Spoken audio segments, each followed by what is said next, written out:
2500 సంవత్సరాల క్రితం, అంటే ఇప్పటికీ 4500 సంవత్సరాలు అయిపోతూ ఉంది.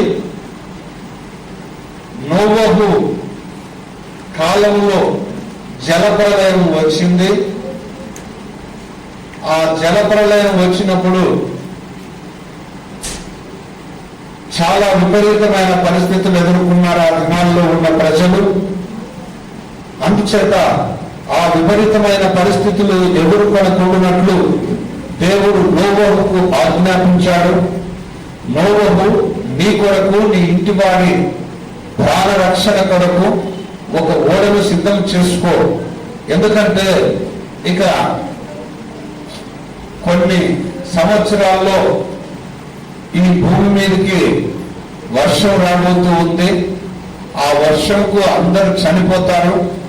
ఆ నీళ్లలో చనిపోకుండా ఉండాలి అంటే మీరు ఓడను తయారు చేసుకోవాలి అని చెప్పాడు. చెప్పినప్పుడు ఆ మాటలను నోవహు నమ్మాడు. గమనించాలి, వర్షం వస్తుంది, నీళ్లు భూమి మీదకి బాగా వస్తాయి, అందుచేత నీవు చచ్చిపోకుండా ఓడను సిద్ధం చేసుకో, పైన ఓడ తేలుతూ ఉంటుంది అని దేవుడు చెప్పాడు. బాగానే ఉంది ఈ మాట ఇంతవరకు. ఆ మాటలు కనుక చెప్తే మనం కూడా ఇప్పుడు నీళ్ళు వస్తున్నాయంటే, వర్షం వస్తుందంటే ఏం చేస్తాము? ఎత్తు స్థలాలకు వెళ్ళిపోతాం. కానీ మనము వెళ్ళిపోయి మనం ఆ మాటలు వినేది వేరు, నోవహు వినేది వేరు. ఏంటి మనకు ఆయనకు తేడా అంటే, మనకు ఆయనకు తేడా లేదు, కానీ ఆ కాలానికి ఈ కాలానికి తేడా. ఈ కాలంలో నీళ్ళు వస్తున్నాయంటే మనకు తెలుసు, ఓడంటే ఏందో మనకు తెలుసు, నీళ్ళల్లో మునిగిపోతాం అనే విషయం తెలుసు, వర్షం అంటే ఏందో తెలుసు, తుఫాన్ అంటే ఏందో తెలుసు, గాలి అంటే ఏందో తెలుసు, ఇవన్నీ. కానీ నోవహు కాలంలో వర్షం అనేది లేదు. అప్పటి ప్రజలు భూమి మీద వర్షం అనేది చూచి ఉండనే లేదు, కొత్త విషయం అది. అందుచేత నమ్మడం గొప్ప విషయం. అది వరకు చూడని విషయాలను నమ్మడము గొప్ప విషయం.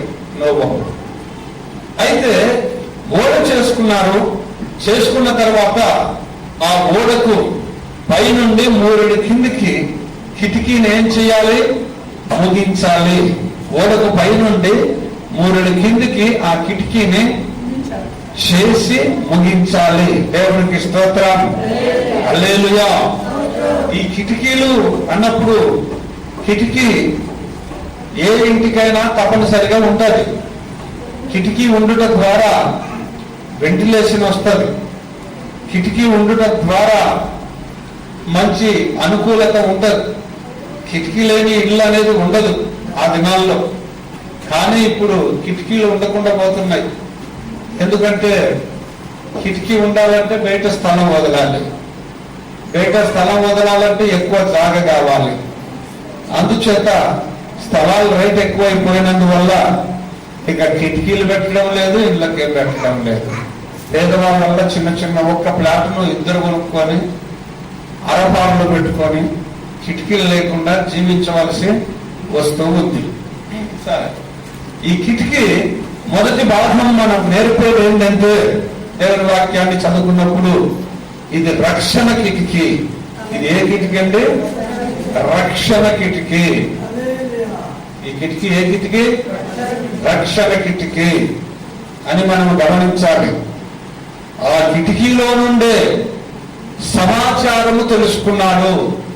ఆ కిటికీలో నుండే నోవహు సమాచారాన్ని తెలుసుకున్నాడు. బాగా వినాలి మీరు. సమాచారాన్ని తెలుసుకున్నాడు. అట్లు రక్షణకు సాదృశ్యంగా ఉంది ఈ కిటికీ. రక్షణ, మనిషి ఏం చేయాలి? రక్షించబడాలి. ఇక్కడ కూడా ఈ కిటికీ దేనికి సాదృశ్యంగా ఉంది? రక్షణ. బైబిల్ ఉన్నాయి చూడండి అమ్మా. రక్షణ అంటే ఏంటి? మానవుడు పాపములో నుండి విమోచింపబడి, శాపములో నుండి విమోచింపబడి దేవుని దగ్గరకు వెళ్ళడానికి చూపించే మార్గం ఇది. దేవునికి స్తోత్రం. ఇంకొకటి, వార్తలు మోసుకొస్తుంది ఈ కిటికీ. అక్కడ ప్రజెంట్ గా అక్కడ ఉన్న ఓడకు ఆ కిటికీలో నుండే నోవహు ఏం చేశాడు? ఒక కాకిని విడిచాడు. ఆ కిటికీలో నుండే నోవహు ఇంకేం చేశాడు? పావురాన్ని విడిచాడు.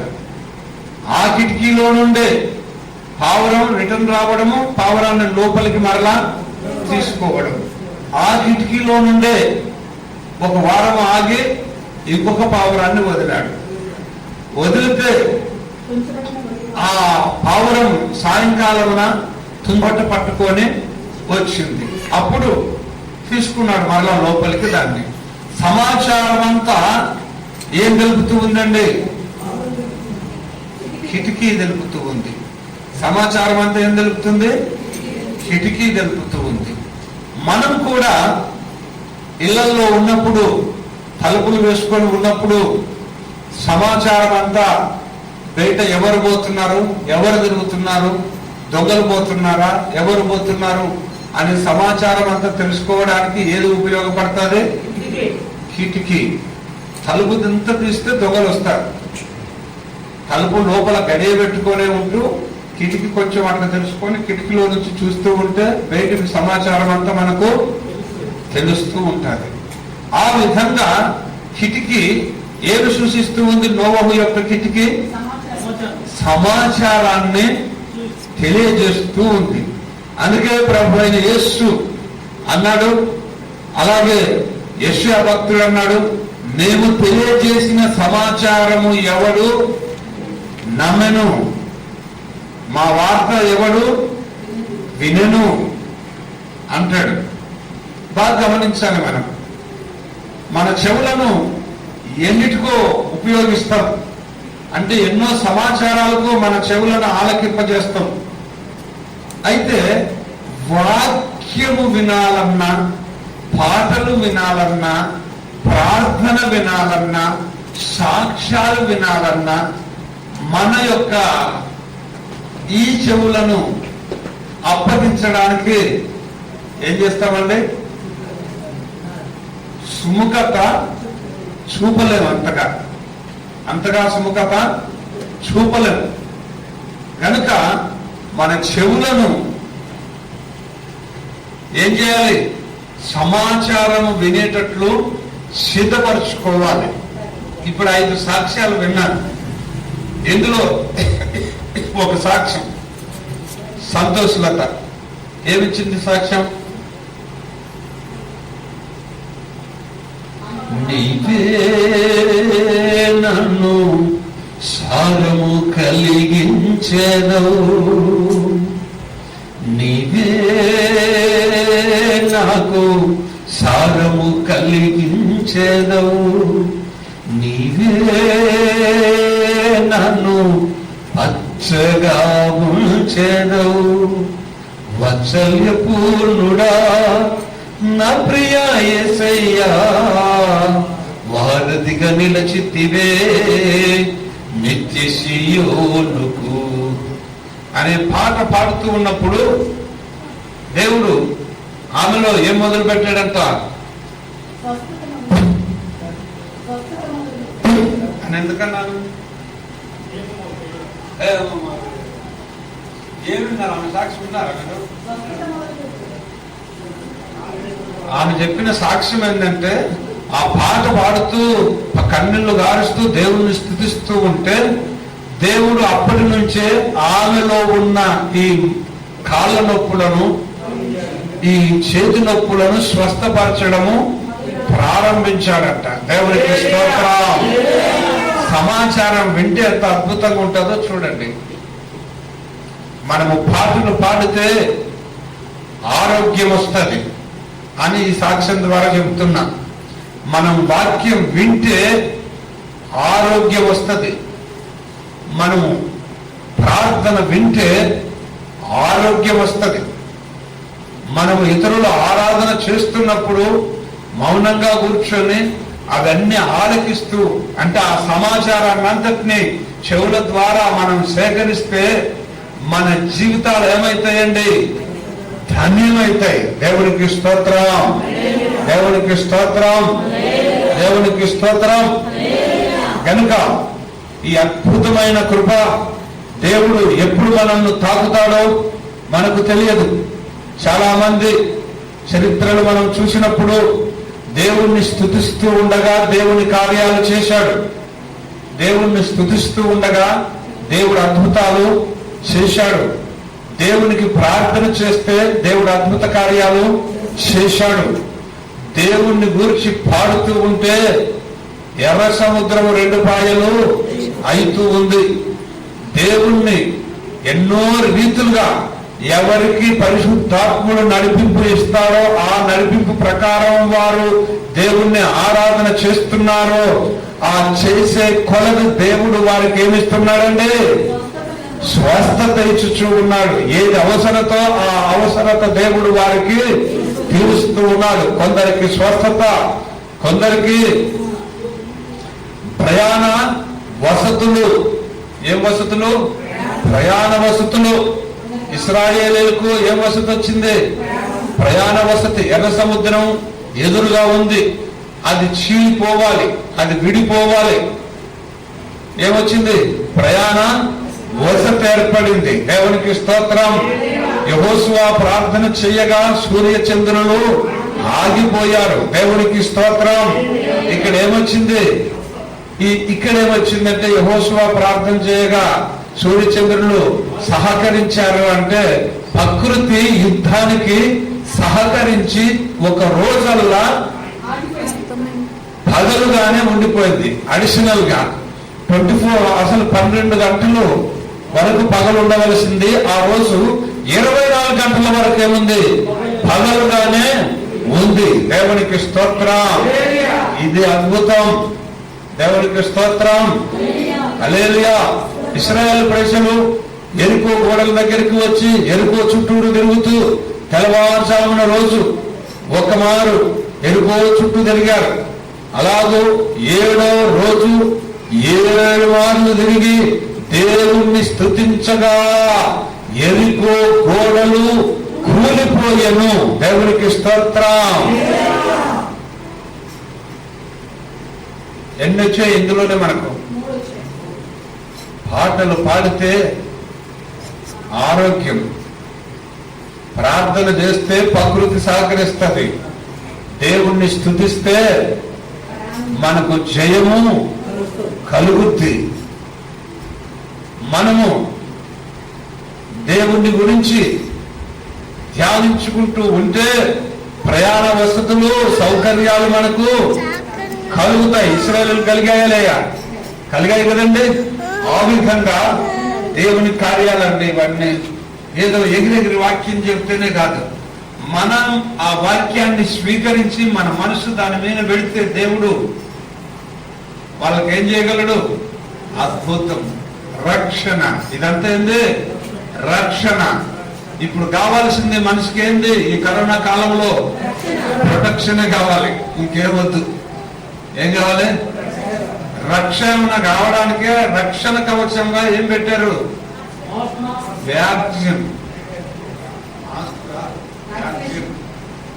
వ్యాక్సిన్ అది మన ఆరోగ్యానికి రక్షణ కవచముగా ఉంటాదట. ఇలాంటివన్నీ ఉంటాయండి. ఇవన్నీ శరీర రక్షణలు. మనకు అన్ని విధాలుగా దేవుడు ఏం చేయగలడు?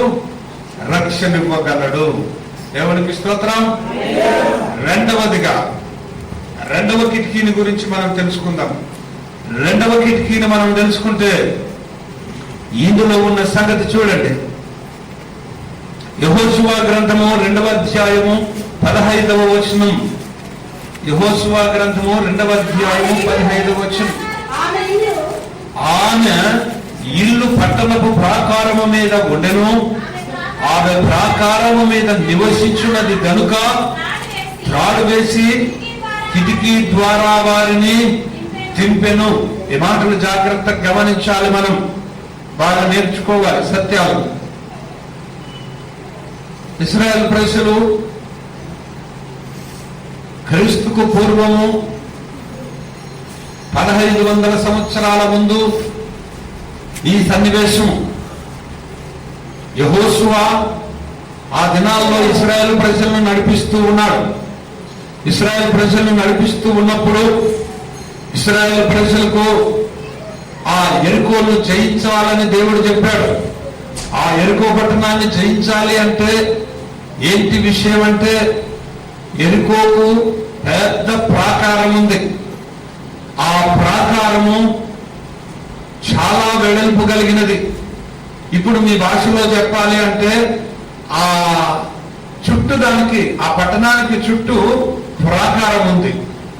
ఆ ప్రాకారం పైన వరుసగా 4 కార్లు పోతాయి. 4-5 కార్లు పోతాయి. 4-5 కార్లు పోతాయి అంటే ఒకేసారి, వరుసగా కాదు. అప్పుడు అది 4 కార్లు పక్కన 5 కార్లు పోతున్నాయంటే అది ఏం చెప్పొచ్చు రాజశేఖర్ గారు? హైవే కదా, 4 లైన్స్. 4 లైన్స్ రోడ్డు ఎంత వెడల్పు ఉందో అంత వెడల్పు ఉంది అది. ఏది? ప్రాకారం గోడ. బాగా నేర్చుకోండి మాటలు మీరు.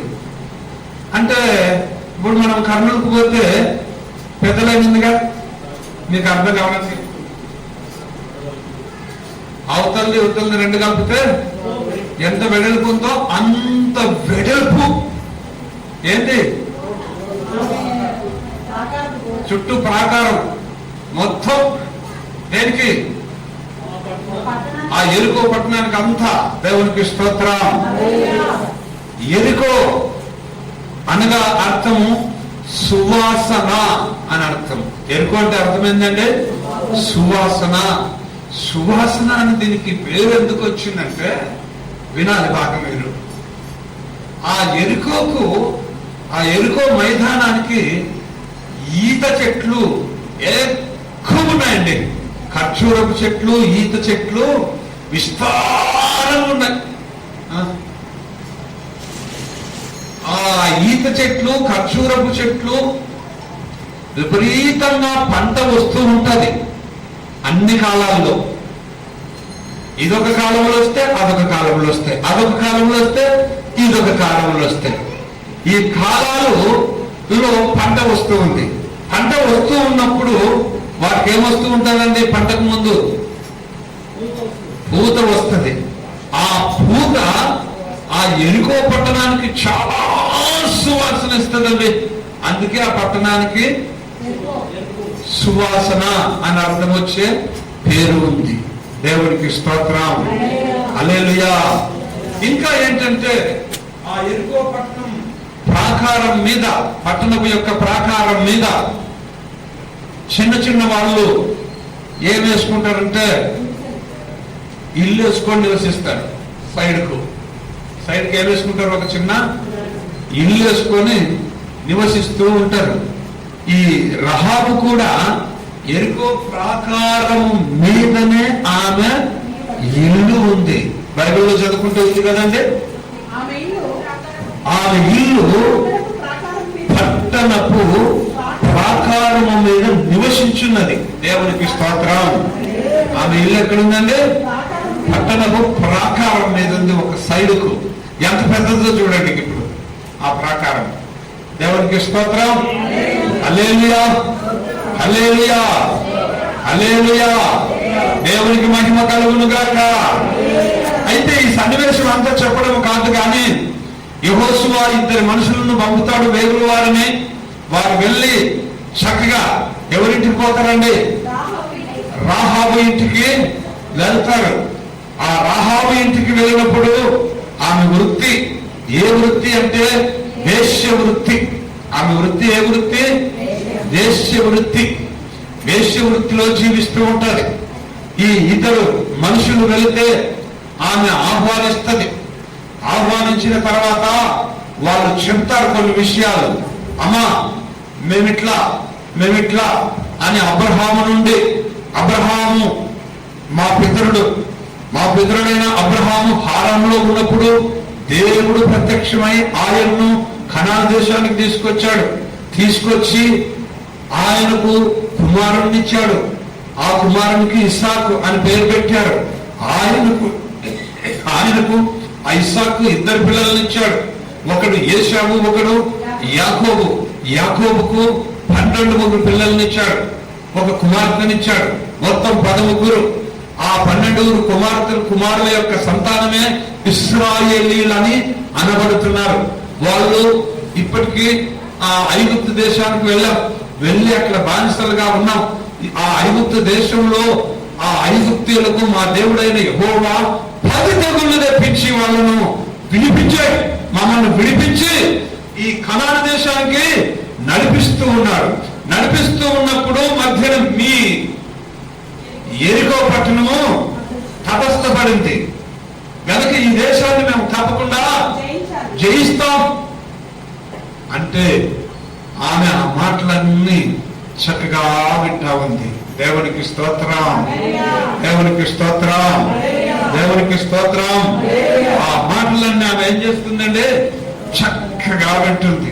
వాస్తవికంగా అయితే ఈమె వృత్తికి ఈ మాటలకు చాలా తేడే. వాళ్ళు ఇలాంటి మాటలు వినరు, కానీ ఈమె విన్నది. దేవునికి స్తోత్రం, రైతులా దేవునికి స్తోత్రం.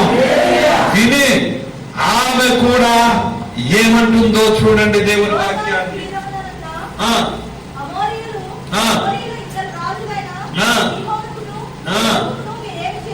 రెఫరెన్స్ చెప్పమ్మా.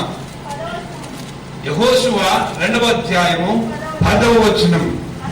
అనగా మీరు వారికి ఎలాగ జయించితురో ఆ సంగతి మేము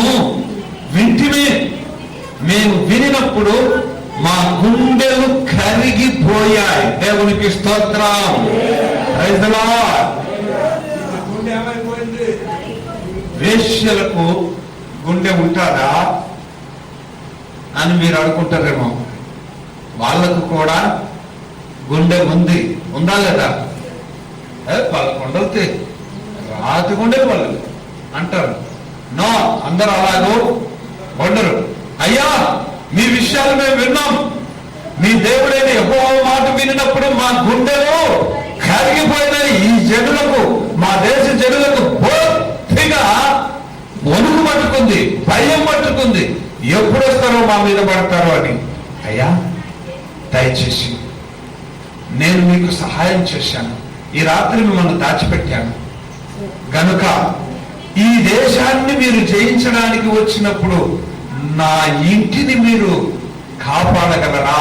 దేవునికి స్తోత్రం. రైతులా, నా ఇంటిని మీరు రక్షించగలరా? దేవునికి స్తోత్రం. నా ఇంటి వారిని చంపకుండా ఉండగలరా? ఎస్, ఉంటాం. దేవునికి స్తోత్రం. హల్లెలూయా. చెప్పగానే దైవజనులు వీళ్ళు ఎవరు? ఈ ఇద్దరు వేగుల వారు ఏం చేశారు? వెంటనే, అమ్మా, ఇప్పుడు మమ్మల్ని ఈ కిటికీలో నుండే దించావుగా. ఈ కిటికీ నేర్పే పాఠం ఏందో చూడండి. అమ్మా, ఈ కిటికీలో నుండే నువ్వు మమ్మల్ని దించావుగా. మేము ఏ కిటికీలో నుండి అయితే ప్రాణాపాయంలో కాపాడబడి రక్షించబడి తిరిగి యువతలకు దింపబడుతున్నామో ఆ కిటికీకే మేము ఒక ఎర్రని దారాన్ని ఇస్తాము. ఈ దారాన్ని మేము కిటికీకి కట్టుకో. మేము వచ్చినప్పుడు ఈ దారాన్ని చూసినప్పుడు ఓహో, ఈ ఇల్లు నీదే అని ఈ ఇంట్లో వారిని మేమేమి చంపకుండా వదిలిపెడతాం. కాకపోతే మేము వచ్చినప్పుడు మీరు చేయవలసిన పని ఏంటంటే ఈ ఇంటిలో నుండి ఎవడు కూడా బయటికి రాకూడదు. దేవునికి స్తోత్రం. బుధవారం మెసేజ్ మీకు గుర్తొస్తుందా? బుధవారం మెసేజ్ ఏం చెప్పి నేను, ఎవరు బయటకు రాకూడదు. ఇక్కడ కూడా అదే ఉందా ఆనవాయితీ? మేము వచ్చినప్పుడు నువ్వు ఎంతమందిని అయితే ఈ ఇంట్లో దాచిపెట్టుకుంటావో చేర్చుకుంటావో మాకు తెలియదు. కూడా బయటకు రాకూడదు. వస్తే వారి ప్రాణానికి వారే ఉత్తరవాదులు, మేము నిర్దోషులము. దేవునికి స్తోత్రం. ఎక్కడ చూసినా ఈ కట్టుదిట్లే ఉన్నాయి. ఏమా ఉన్నాయా లేవా? రైతులా దేవునికి స్తోత్రం. హల్లెలూయా. మంచిదయ్యా, అలాగే చేస్తా. ఎట్లా విన్నదో, ఎట్లా తెలుసుకుందో తర్వాత ఆ విషయాలన్నీ. ఆ దారం ఏదంటే తొగరు దారం. ఆ దారం ఏదంటే తొగరు దారం. మీకు అర్థం కావడానికి చెప్తూ ఉన్నా. ఎందుకు వాళ్ళ దగ్గర ఆ ఎర్ర దారం ఉంది? నాకు తెలియగలుగుతా? చెప్పండి ఎందుకుందో. ఒక మాట చెప్పాను, మర్చిపోయారు. ఆ ఎర్రటి దారం ఎక్కడిదంటే ఆ పస్కా పండుగ చేసినప్పుడు గొర్రె పిల్ల రక్తములో ముంచబడిన ఎర్రని తొగరు దారం. దేవునికి స్తోత్రం. ఆ దారము ఎక్కడ పోయినా వాళ్ళతో వెంట ఉంటాది. దేవునికి స్తోత్రం. అక్కడ ఆ కిటికీకి కట్టినప్పుడు ఆ కిటికీ ఏమైపోయిందండి? రక్షించబడింది. ఆ కిటికీ ద్వారా ఆ ఇంటి వారు ఏమయ్యారు? రక్షించబడ్డారా లేదా? ప్రాణాపాయం తప్పించుకున్నారా లేదా? ఉంది వాక్యం అవన్నీ తర్వాత. దేవునికి స్తోత్రం. దేవునికి స్తోత్రం. మున్నీటను ముంచితివే మహవిపు సైన్యములనల్ల, మున్నీటను ముంచితివే మహవిపు సైన్యములనల్ల,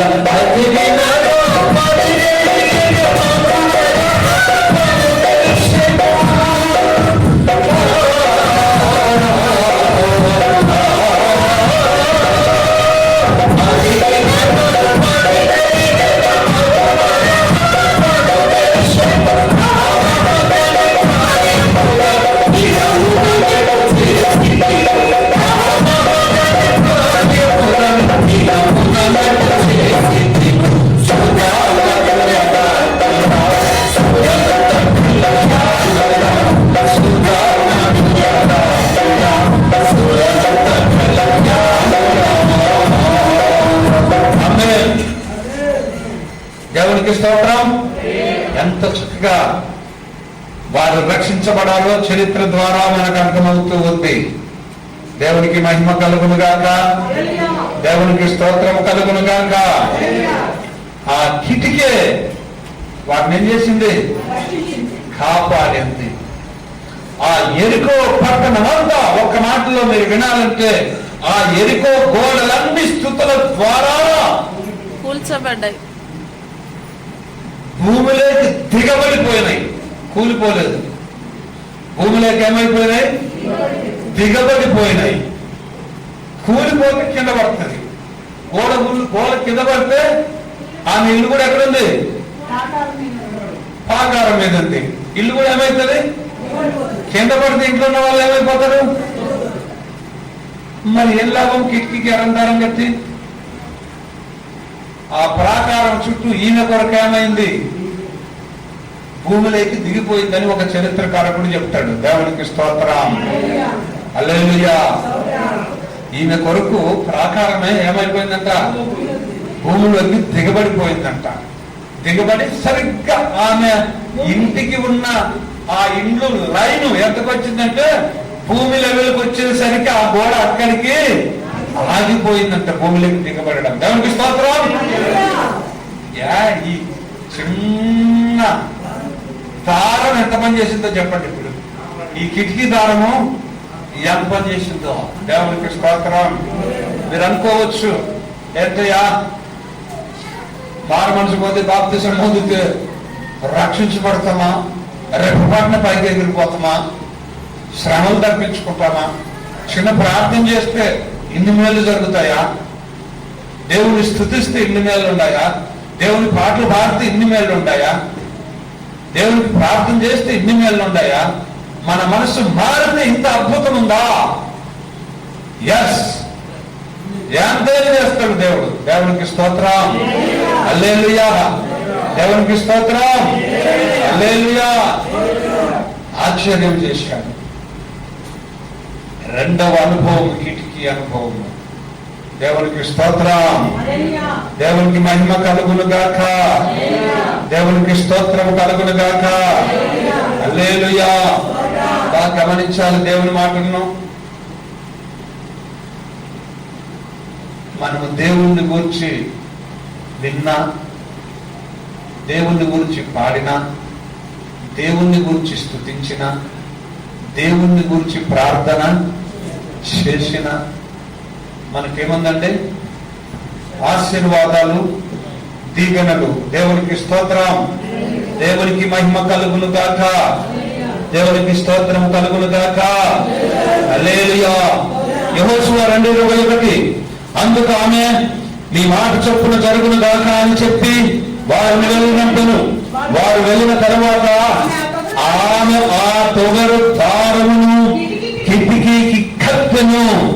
ఎవరు కట్టారండి? ఆమె కట్టుకోవాలి. ఇచ్చారు వాళ్ళంటే.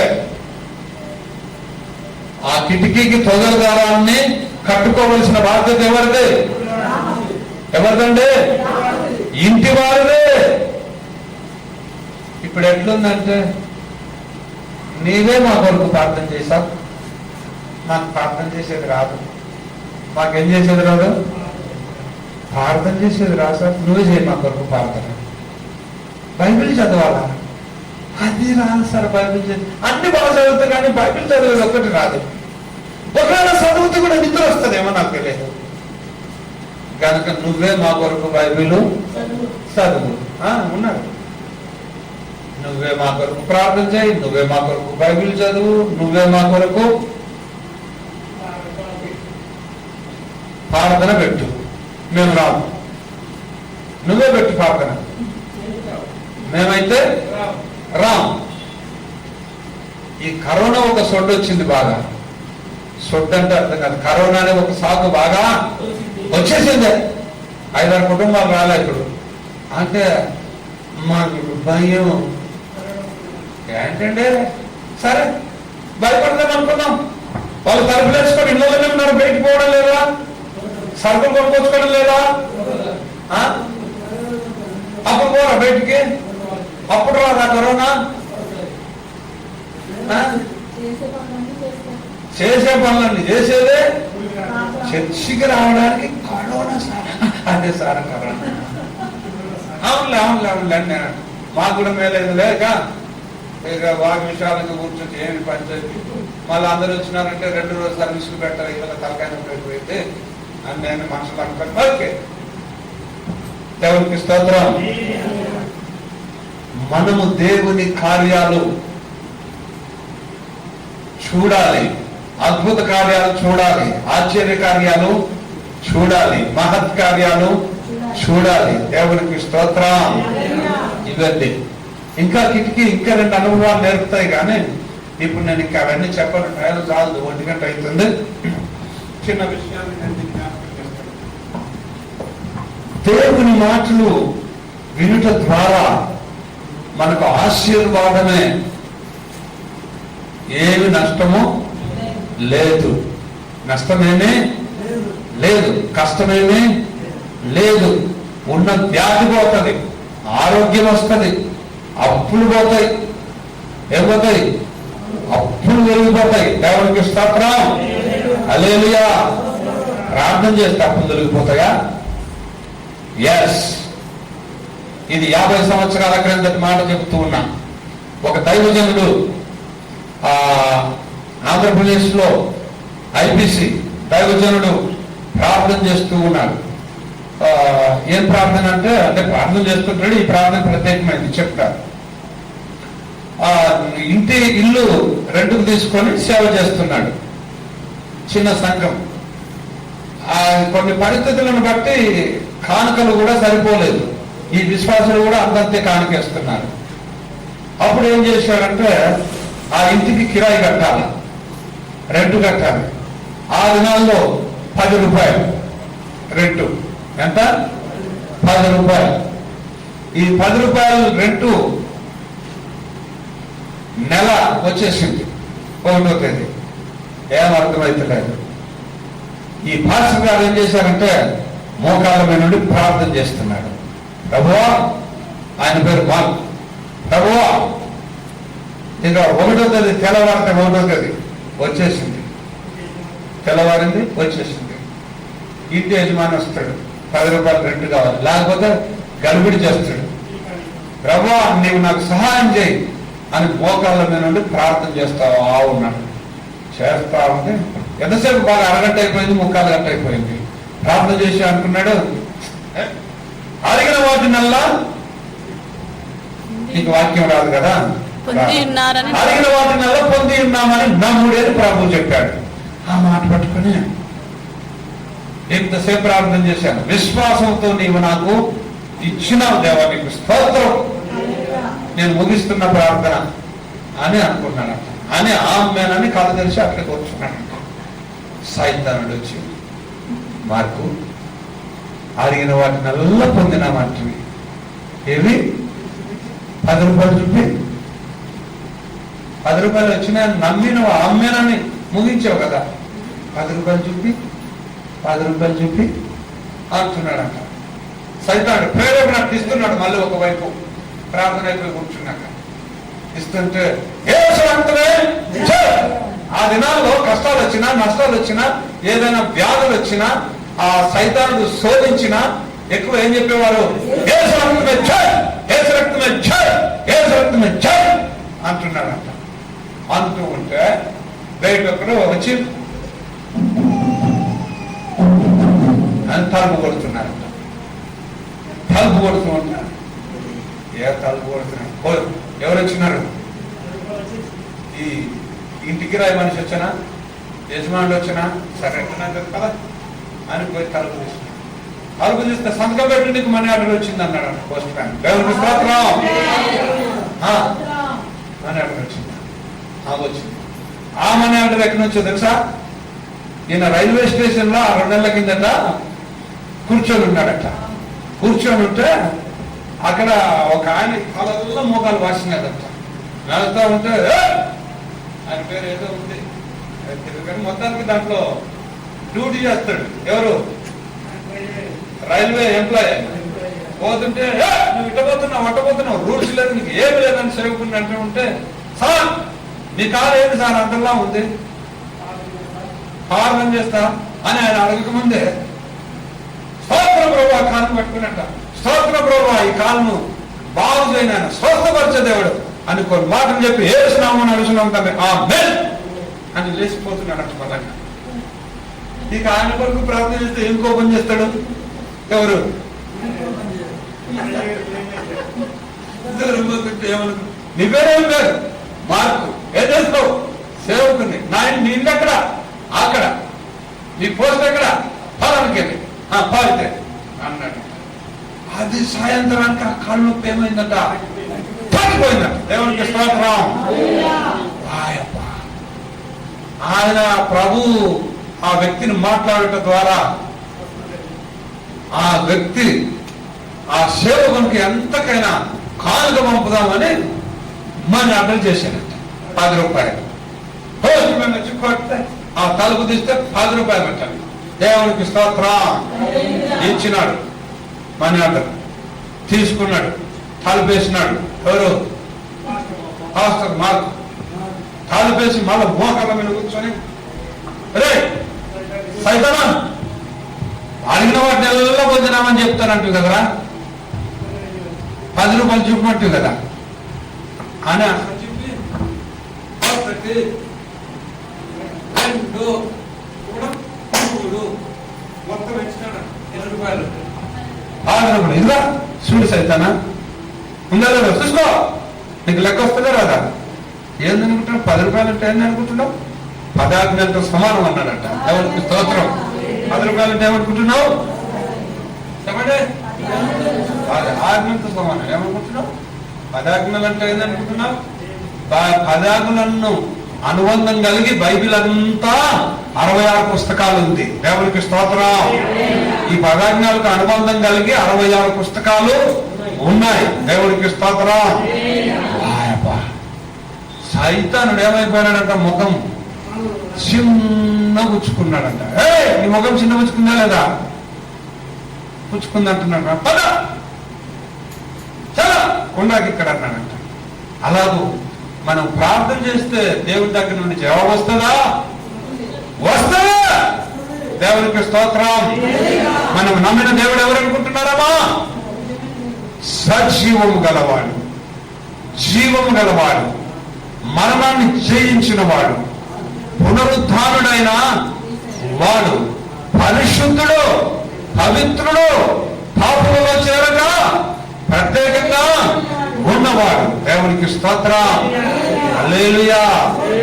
కనుక ఈ మధ్యాహ్న కాలము మనం గమనించవలసింది ఏంటంటే, మనము దేవుణ్ణి స్తుతించటం ద్వారా, మనము పాటలు పాడటం ద్వారా, మనం వాక్యం చదువుకోవటం ద్వారా, వాక్యం చదువుకుంటే కూడా ఏమవుతుంది అనుకుంటున్నారండి?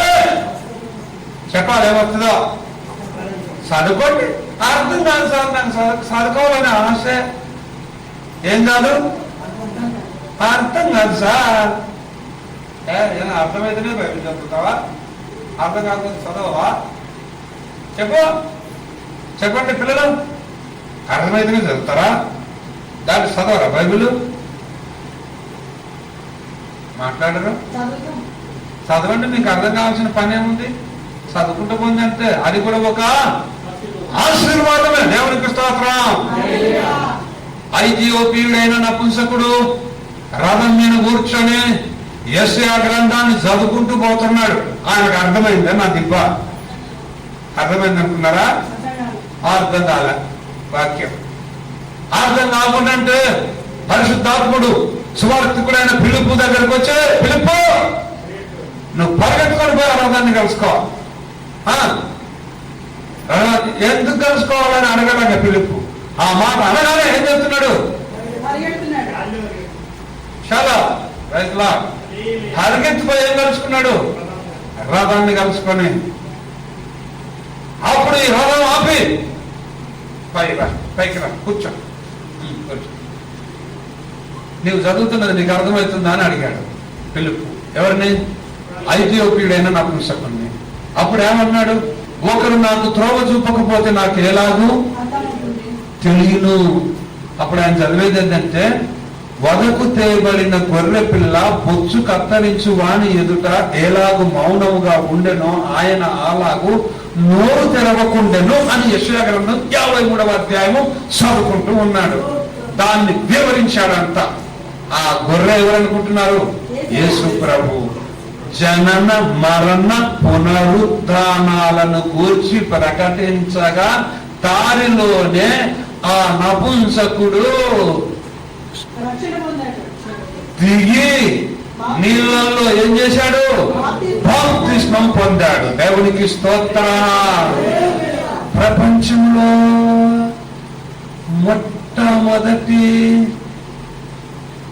మొట్టమొదట యేసు ప్రభువును నమ్ముకున్న హిజ్రా ఎవరు? ఇప్పుడు చెప్పండి. ఇప్పుడు చెప్పండి.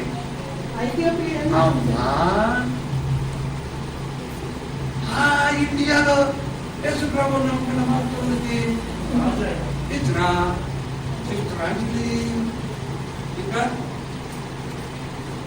ఇంకెవరి పేర్లలో కావునా? ప్రపంచంలోనే మొట్టమొదట యేసు ప్రభు నమ్ముకున్నది ఎవరు అనుకుంటున్నారు? ఇజ్రాయెల్లో. ఇజ్రాయెల్ అని చెప్పొచ్చు నాయనను. దేవునికి స్తోత్రం. హల్లెలూయా. అర్థమయ్యే బైబిల్ చదివాడా? అర్థం కాకపోయినా నువ్వేం చేస్తున్నావా? చదవాలా. నేను దీని విషయం చాలా తప్సిల్ చేస్తా, చాలా తప్సిల్ చెప్తా. తప్సిల్ అంటే తెలుసా మీకు? ఉర్దూ భాష లేకపోయినా పురుషోత్తమయ్య అంటుండే. తప్సిల్ అంటే దానికి డిక్షనరీలు, ఉపవాక్యములు, వాక్యములు అంటుండే. అర్థం కాకుండా బైబిల్ ఏం చేయాలి? పిల్లలు అర్థం కాకుండా బైబిల్ చదవండి.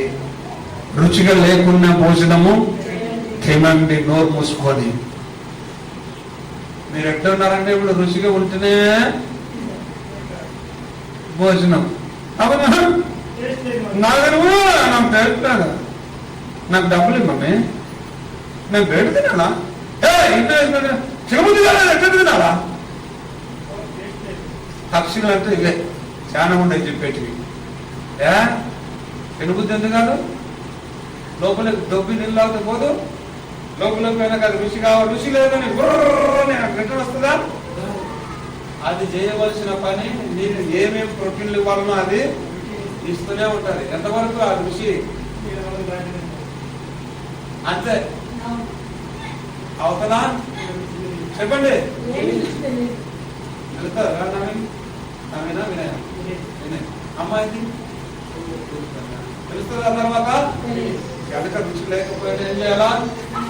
ఎలా రుచి లేకపోయినా ఏం చేయాలా? చెప్పు. అర్థం కాకపోయిన బైబిల్, పాట రాకపోయిన పాట, ప్రార్థన రాకపోయిన ప్రార్థన, బుద్ధి పుట్టకపోయినా మందిరానికి, ఇష్టం లేకపోయినా మందిరంలో వచ్చి కూర్చోవాలి. ఇన్ని కథలు ఉన్నాయి. నాకు బుద్ధి పుట్టలేకపోయే రోజు నేను రాను, నాకు పానం బాధపోయినా రండయ్యా, వచ్చి కూర్చోండి. కుదిరిన శిక్షలో ఏదో ఒక రోజు దేవుడు మిమ్మల్ని పట్టుకొని మిమ్మల్ని ఆశీర్వదిస్తే మీరే ఏమైపోతారు? పెద్ద సేవకులు అయిపోతారు. నేను కూడా ఇంతే.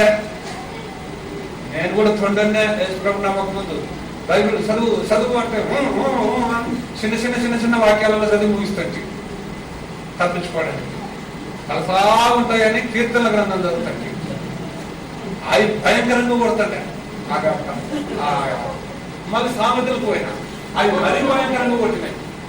సామెత గ్రంథం అయితే బాబుతో వచ్చినట్టే ఉంటుంది. సామెత గ్రంథం ఎవరుడా నీ యవ్వన కాల కోరికలందు జాగ్రత్త అంటే మనకి వచ్చిపోయాడు అనేది స్లోగా చదివేది. చదువు కట్టి భయమంటాడు. అంత సున్నైనా అంటున్నా వాక్యం దొరికినప్పుడు అంత సున్నైనా అక్కడ జాగ్రత్త పడతాడు. ఎవరు బైబిల్ చదువుతుంది, మాయమన్న తిప్పలు, బైబిల్ చదువుతుంది, దేవునితో తిప్పలు ఉంటాయి. మీకు నాకు తెలుసు మీరు ఎందుకు కుదురు కూర్చోలేరు.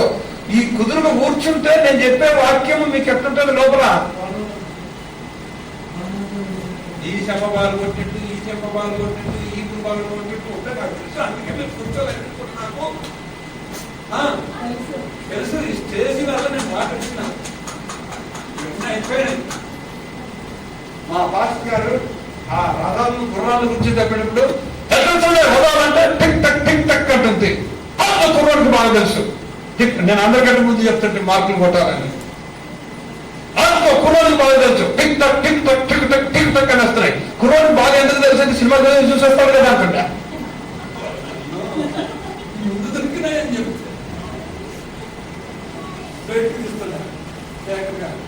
చెప్తే నేను అప్పుడు యేసుప్రభు నామములో కర్మను పాస్టర్ నుంచి వాక్యం చెప్తుంటే ఈ నయామాను రథాలు గుర్రాలు పోయేటప్పుడు ఆ గుర్రాలు టిక్ టక్ టిక్ టక్ టిక్ టక్ అని ఒకసారి అంటే ఆ రథాల శబ్దం గుర్రాల శబ్దం ఎట్టుండదా అంటే నేను అందరికంటే ముందు మార్పులు పట్ల బాగా వచ్చింది వాక్యం అనేది చెప్పాలని టిక్ టక్ టిక్ టక్ టిక్ టక్ టిక్ టక్ అంటుంటే కడప బాబు గారు ఆయన కడప నుండి వస్తాడంటే కడప. అప్పుడు మేము పాస్టర్కి ఇష్టం లేదు, బాబు గారు అని పిలిచి ఇప్పటికి కూడా సిఎస్ఐ పాత్రలను బాబు గారు అంటాం. బాబు అంటే అర్థమైంది అనుకుంటున్నాం. ఇది ఫాదర్. కన్నడలో బాబు అంటే తెలుగులో ఫాదరు తండ్రి అని అర్థం. కుర్రోడు చెప్పారు, నన్ను కుర్రోడు అంటుంటా. కుర్రోడు సినిమాలు చూస్తాడు కనుక ఆ గుర్రాల శక్తుడు ఆ రథాల శక్తుడు బాగా తెలుసు. సరిపోయిన మీకు అని నా పక్కన మార్పులు కొట్టాలంటావు. నీ కలకంతా ఇప్పుడు అంతమంది బయట చెప్తానే ఉంటుంది. గోత్రం నాది బయటపడకూడదు, దేవుడా మూసి పెట్టుకోవాలి, ప్రార్థన కొద్ది బయటపడుతుంది అని ఉంటే నేను అలా పోకపోయింటే సేవకుని అయితానా? పడని అయితేనే అధికారంలో పెట్టువాడు వాటిని ఒప్పుకొని విడిచిపెట్టువాడు కనికరము పొందును. దేవునికి స్తోత్రం. కనుక దేవుని పిల్లలమైన మనము ఏం చేద్దామంటే దేవుని యొక్క అడుగుజాడల్లో నడుద్దాం. అట్లాగూ ఈ మార్కు గారికి 10 రూపాయలు పోస్టులో వచ్చేసరికి సాతానుడి మీద జయం వచ్చినంత పని అయిపోయింది. ప్రార్థనలో ఏమొచ్చిందంటే జవాబు వచ్చింది. ఎంత అద్భుతము, ఎంత ఆశ్చర్యం చెప్పండి. మీకు ఈ అనుభవాలు ఉన్నాయా? ఎప్పుడైనా మీరు ప్రార్థనలు చేసుకుంటే దేవుడు మాకు ఇది ఇచ్చాడు, అది ఇచ్చాడు, ఈ మేలు జరిగింది, ఆ మేలు జరిగింది, ఆ అనుభవాలు ఉన్నాయా ఏమైనా? ఏమో మీకే తెలుసు. అది మీరే బేరీజు వేసుకోండి. తలలు వచ్చుదాం, చిన్న ప్రార్థన చేద్దాం. నేను ఇక్కడ ముగిస్తూ ఉన్నాను. ఆ కిటికీకి కట్టిన ఎర్రని తొగరు దారము యేసు ప్రభు రక్తములో ఉంచబడిన దారానికి సాదృశ్యంగా ఉంది. దేవునికి మహిమ కలుగును గాక. దేవునికి స్తోత్రం, దేవునికి స్తోత్రం. దేవుని వాక్యాన్ని విందాం. కొత్త ఆలస్యమైన పర్వాలేదు. ఆ వాక్యం మనకు పనిచేస్తుంది. ఆ వాక్యం మనము ఆశీర్వదిస్తుంది. ఆ వాక్యం మన జీవితాన్ని సరిచేస్తుంది. ఈరోజు మీరు 2 కిటికీలను గురించి నేర్చుకున్నారు. మొదటి కిటికీ నోవహు యొక్క కిటికీ, సమాచారం ఇచ్చే కిటికీ. మా సమాచారము ఎవరు నమ్మెను, ఎవరు వినను అని యెషయా అంటున్నాడు. వినుట వలన విశ్వాసము కలుగును, వినుట క్రీస్తును గురించిన మాట వలన కలుగును అన్నాడు. 2వ కిటికీ గురించి మనం తెలుసుకున్నాం. రాహాబు ఇంటికి, ఆ కిటికీకి, ఇంటి కిటికీకి ఎర్రని తొగరు దారము కట్టుకుంది. ఆమె కట్టుకుంది. ఆమె ఇంటి వారందరూ రక్షించబడ్డారు. దేవునికి స్తోత్రం. అయ్యా, అమ్మా, దేవుడు నిన్ను రక్షిస్తాడు, నిన్ను విడిపిస్తాడు. నువ్వు చేయాల్సిన పని అంతా ఆయన గురించి వింటూ ఉండు, అంతే చాలు. అది ఎట్లా ఉన్నా వింటూ ఉండు చాలు. నిన్ను ఆశీర్వదిస్తాడు, నీ కష్టాలు తీసివేస్తాడు. ఇప్పుడే మనం విన్నాం కదండి, పాట పాడుతూ ఉంటే దేవుని ఆశీర్వాదాలు మనకు వస్తాయి. నేను ఎన్నో మార్లు చెప్పాను ఈ విషయాలు నీకు. నీవు పాట పాడుతూ ఉంటే దేవుడు నిన్ను ఆశీర్వదిస్తాడు. నువ్వు స్తుతిస్తూ ఉంటే దేవుడు నిన్ను ఆశీర్వదిస్తాడు. నీవు ప్రార్థిస్తూ ఉంటే దేవుడు నిన్ను ఆశీర్వదిస్తాడు. నువ్వు బైబిల్ చదువుకుంటే దేవుడు నిన్ను ఆశీర్వదిస్తాడు. నీవు మారు మనసు పొందితే దేవుడు నిన్ను ఆశీర్వదిస్తాడు. నీవు బాప్తిస్మం పొందితే దేవుడు నిన్ను ఆశీర్వదిస్తాడు. నువ్వు ప్రత్యేకంగా జీవిస్తే దేవుడు నిన్ను ఆశీర్వదిస్తాడు. నువ్వు క్రమం తప్పకుండా గుడికి వస్తే దేవుడు నిన్ను ఆశీర్వదిస్తాడని చెప్పాను. ఇవన్నీ నమ్మకమైన మాటలు, సత్యమైన మాటలు. మేము బోధించున్నది అబద్ధము కాదు, క్రీస్తు యేసును కూర్చిన వర్తమానము అని పౌలు అన్నాడు. అలాగూ మనం ముందుకు సాగుదాం. తల నుంచి కళ్ళు మూసుకుందాం, చిన్న ప్రార్థన చేసుకుందాం. దయగల దేవా, కృపగల దేవా, పరిశుద్ధుడైన తండ్రి, జీవాధిపతి, సర్వశక్తిమంతుడా, నీకు స్తోత్రాలు. నీ బిడ్డలు ఉన్నారు ఇక్కడ ప్రభువా. ఈ బిడ్డలు మీ సమాచారాన్ని గ్రహించాలి ప్రభువా. ఈ బిడ్డలు మీ రక్షణను స్వీకరించాలి ప్రభువా. మీ కార్యాలు చూడాలి ప్రభువా.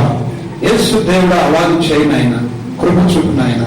ఇప్పుడు మేము ప్రభరాత్రి భోజనంలోకి వెళుతుండగా మీరు మమ్మల్ని ఆశీర్వదించమని యేసయ్య నామమున ప్రార్థించి వేడుకుంటున్నాం పరమ తండ్రి. ఆమేన్.